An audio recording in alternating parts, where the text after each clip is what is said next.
السلام عليكم ورحمة الله نحمده ونصلي على رسوله الكريم أما بعد فأعوذ بالله من الشيطان الرجيم بسم الله الرحمن الرحيم إن الله اصطفى آدم نوحا وآل إبراهيم وآل عمران على العالمين الحمد لله আমরা ইতিপূর্বে কোরআন থেকে গল্প শুনি এই ধারাবাহিকতায় সবক চলতেছে।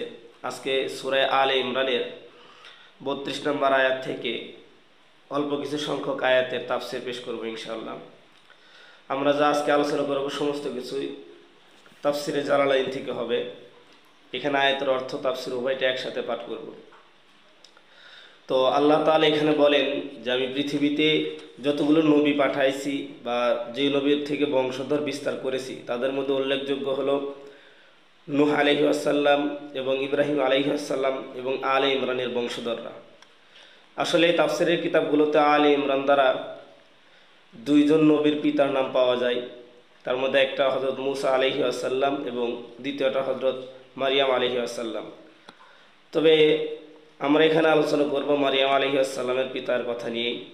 হযরত মারিয়াম আলাইহিস সালামের পিতা ছিলেন হযরত ইমরান আলাইহিস সালাম। হযরত ইমরান আলাইহিস সালামের স্ত্রী তার নাম ছিল হান্না। তিনি বৃদ্ধ বয়সে হঠাৎ তার মনে এই কথাটা আসলো বা উদ্বুদ্ধ হলো যে তার একটা সন্তান প্রয়োজন, যে সন্তানটাকে তিনি আল্লাহর ঘরের খেদমতের জন্য দান করে দেবেন। তো এই ঘটনায় যখন তার মনে উদ্বুদ্ধ হলো, আল্লাহ তিনার গর্ভে একটা সন্তান দান করলেন। তিনার সন্তানটা গর্ভে আসার পরেই হযরত ইমরান আলাইহিস সালাম মারা গেলেন। গর্ভে আসার পরেই কিন্তু তার স্বামী মারা গেছে। যখন তিনার গর্ভে সন্তানটা ছিল তখন তিনি মনে মনে নিয়ত করলেন যে যদি আল্লাহ তাআলা এই সন্তানটা ভূমিষ্ঠ করে দুনিয়াতে নিয়ে আসেন তাহলে আমি অবশ্যই এই সন্তানটাকে আল্লাহর রাস্তায় দান করে দেব। তো কিছুদিন যাওয়ার পর যখন ভূমিষ্ঠ হলো তখন দেখলেন যে সন্তানটা তো কন্যা সন্তান। তিনি চাইছিলেন পুরুষ সন্তান, মনে মনে চাইছিলেন পুরুষ সন্তান, অর্থাৎ যেহেতু আল্লাহর ঘরের খেদমতের জন্য দান করবেন সেহেতু একজন বালক ছেলে প্রয়োজন ছিল, কিন্তু হয়েছে কন্যা সন্তান। তারপরেও তিনি মনে আক্ষেপ নিয়ে আল্লাহ তাআলাকে বললেন যে এটা তো কন্যা সন্তান, আমি কিভাবে দান করব। তো যেহেতু সে নিয়ত করে ফেলাইছিল তারপরেও সে তাকে নিয়ে ওই জামানার যারা গির্জার পাদ্রী ছিল তাদের নিকটে নিয়ে গেল এবং নিয়ে গিয়ে বললো যে আমি এটাকে আল্লাহর রাস্তায় তোমাদের জন্য এটা নিয়ে এসেছি, তোমরা এটাকে গ্রহণ করো। তো ইতিমধ্যে একটা ঘটনা ঘটে গেছে, সেটা হলো মারিয়াম আলাইহিস সালাম ভূমিষ্ঠ হওয়ার পরে আল্লাহ তাআলা তিনাকে বড় করেছেন। অন্যান্য বাচ্চারা সাধারণত যেখানে এক বছরে যে পরিমাণ বড় হয়, হযরত মারিয়াম আলাইহিস সালামকে আল্লাহ তাআলা এক দিনের ভিতরেই ওই পরিমাণ বড় করে দেন। এভাবে কিছুদিন যাওয়ার পরে যখন তিনার প্রাপ্তবয়স্ক হয় অর্থাৎ একটু বড় হয় তখন তিনাকে নিয়ে এই গির্জার পাদ্রীর নিকটে যান। তখন গির্জার পাদ্রীরা ছিল মোট 29 জন। এর ভিতরে হযরত জাকারিয়া আলাইহিস সালামও ছিলেন। তো সবাই ওই বাচ্চাটাকে নেওয়ার জন্য আগ্রহী ছিল, কেননা ইমরান আলাইহিস সালাম তাদের সবারই সর্দার ছিল। তো সর্দারের মেয়েকে লালন পালন করবে এটা সবাই চায়। তো এর ভিতরে জাকারিয়া আলাইহিস সালাম বলে ওঠেন যে আমি তার খালু হই, তার খালা আমার নিকটে, এই জন্য আমি বেশি হকদার, মারিয়ামকে আমার নিকটে দেন। তখন ওই সমস্ত পাদ্রীরা ইশকাল করে বসে যে না, এটা আপনাকে দেওয়া হবে না, এটা একটা লটারি হবে, লটারির মাধ্যমে আপনি যার নাম উঠবে সে পাবে দায়িত্ব। তো সবাই জর্ডান নদীতে চলে গেল। লটারিটা ছিল তাদের নিকট সবার একটা বিশেষ কলম ছিল, কলমটাকে পানিতে ছুঁড়ে মারবে, যার কলমটা ভেসে উঠবে খারাপ দণ্ডায়মান থাকবে তাকেই এই মেয়ের দায়ভার দেওয়া হবে। তো জর্ডান নদীতে যাওয়ার পর যখন সবাই কলম ছুঁড়ে মারলো দেখা গেল যে হযরত জাকারিয়া আলাইহিস সালামের কলমটাই ভেসে উঠছে। জাকারিয়া আলাইহিস সালাম মারিয়াম আলাইহিস সালামকে লালন পালন করা শুরু করে দিলেন। দীর্ঘদিন লালন পালন করার পর যখন উপযুক্ত বয়স তার হয়ে গেল তখন তিনি ভাবলেন যে তাকে আর তো এখন বাহিরে রাখা যায় না।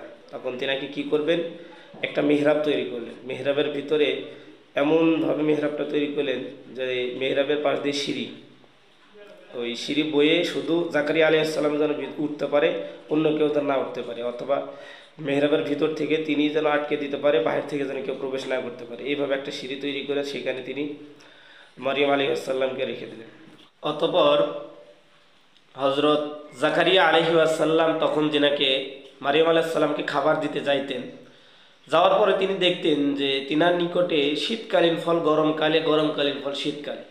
তো তিনি কয়েকবার দেখার পরে মারিয়াম আলাইহিস সালামকে জিজ্ঞেস করলেন, এগুলো তোমাকে কে দিয়ে যায়? মারিয়াম আলাইহিস সালাম উত্তর দিলেন, এগুলো আমার রবের পক্ষ থেকে আমাকে দিয়ে যাওয়া হয়।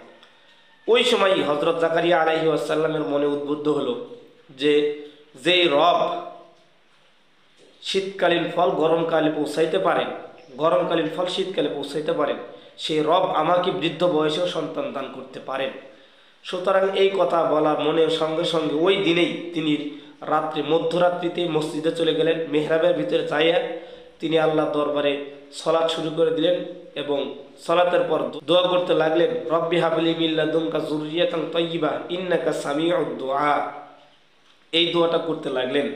তো এই দোয়াটা এখানে একটা বলার কথা আছে, যদি কোনো ব্যক্তি, কোনো মহিলা যদি বাচ্চা না হয়, কোনো দম্পতির যদি বাচ্চা না হয়, যদি আপনারা এই আমলটা করতে পারেন, এই দোয়াটা যদি বলতে পারেন, সূরা মারিয়ামে সূরা আলে ইমরানের 38 নম্বর আয়াত, এটা যদি আপনারা পারেন, কোরআন শরীফের 56 নম্বর পৃষ্ঠা শুরুর লাইনে এই দোয়াটা আছে।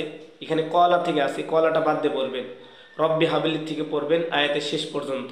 এটা পড়ার নিয়ম হলো, যখন যে কোনো সময় যখনই মনে হবে আপনার যে আপনার একটা বাচ্চা প্রয়োজন, তখনই মনে মনে বলবেন, অবশ্যই অবশ্যই আপনাকে আল্লাহ তাআলা বাচ্চা দান করবেন। তো আজকে পড়ার উদ্দেশ্য এটাই ছিল যে এই একটা জানায়া দেওয়া আপনাদেরকে, যে এই আমলটা যদি আপনারা করেন, যাদের বাচ্চা হয় না, তাহলে অবশ্যই অবশ্যই আপনাদেরও আল্লাহ তাআলা সন্তান দান করবেন ইনশাআল্লাহ। তো জাকারিয়া আলাইহিস সালাম যখন বললেন, ক্বালা রব্বি হাবলি মিন লাদুনকা যুররিয়াতান তাইয়্যিবা ইন্নাকা সামিউদ দুআ, সঙ্গে সঙ্গে জিবরাইল আলাইহিস সালাম তার কানের নিকটে এসে বললেন যে আপনাকে আল্লাহ তাআলা ইয়াহইয়া সম্পর্কে সুসংবাদ দান করতেছেন, অর্থাৎ ইয়াহইয়া তিনি নবী হবেন, তিনার সন্তান হবে এই বয়সে আইসাও। তখন জাকারিয়া আলাইহিস সালাম বললেন যে তাড়াহুড়া করেই বললেন যে এই আমার বাচ্চা হবে এই বয়সে আইসাও, আমার বয়স 120 বছর, আমার স্ত্রীর বয়স 98 বছর, এই বয়সে এসে বাচ্চা হবে। তো যদি হয় এই খুশিতে বললেন যে আমাকে একটা নিদর্শন দেন, যে যখন আমার স্ত্রী গর্ভবতী হবে তখন আমি এটা কীভাবে জানতে পারবো। তখন হযরত জিবরাইল আলাইহিস সালাম আল্লাহ তাআলার পক্ষ থেকে খবর নিয়ে এসে জানালেন যে যখন আপনার বাচ্চা হবে তখন আপনি 3 দিন কথা বলতে পারবেন না, কিন্তু জিকির করতে পারবেন, আল্লাহ তাআলার জিকির করতে পারবেন। কেন জিকিরের কথা বলা হয়েছে? যাতে লোকেরা না মনে করে যে জাকারিয়া আলাইহিস সালাম কোনো পাপ করেছেন বিধায় আল্লাহ তাআলা তার জবান বন্ধ করে দিয়েছেন।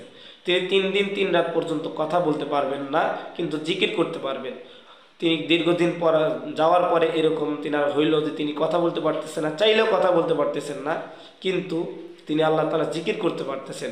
অতঃপর আল্লাহ তাআলা জাকারিয়া আলাইহিস সালামকে তিনার সন্তান দান করলেন, হযরত ইয়াহইয়া আলাইহিস সালামকে দান করে দিলেন।